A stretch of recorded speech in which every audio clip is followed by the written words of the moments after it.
I'm Chris Berman. Let's get straight to the action. In our first game this week, we had the Giants narrowly coming out on top by 5. We had a big injury in this one, and Trey has the lowdown for us. Trey? All right, Chris, thanks.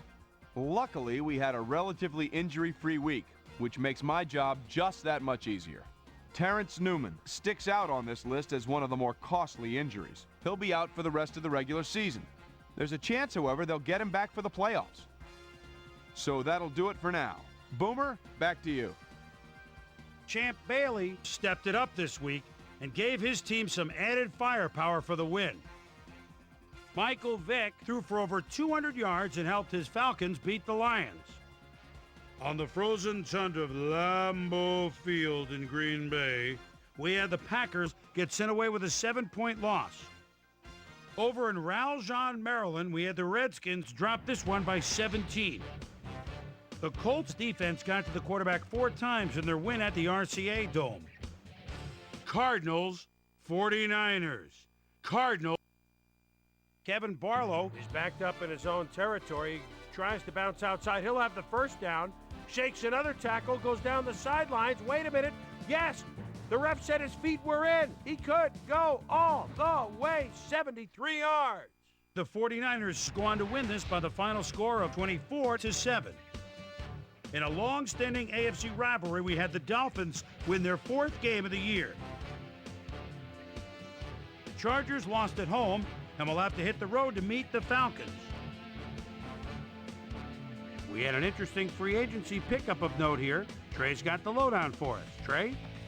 All right, Chris, let's switch gears and talk about players that'll have new homes in the National Football League, as free agency continues to play such a huge role in determining a team's makeup. Antoine Edwards will be playing his football elsewhere, though perhaps not for as much as he would have liked. 4 years, $2.1 million. Bobby Shaw stepped it up this week and gave his team some added firepower for the win. Keenan McCardell pulled down 100-plus receiving yards and helped his Buccaneers beat the Saints. Vikings, Texans. David Carr calls the signals at the 24-yard line. And a quick rollout. Boy, he has some time. What a bullet! Touchdown! The Texans win this one by the final score of 24-21. Up in the Pacific Northwest in Seattle, the city by the Sound, we had the Seahawks lose by just a single point. And in our final game, we had the Steelers come away victorious. So another week in the books here on ESPN, but what do you say we hand out a few game balls before we go? Here's my primetime players. That'll do it, sports fans. I'm Chris Berman, and thanks so much for joining us here in the Bristol studios.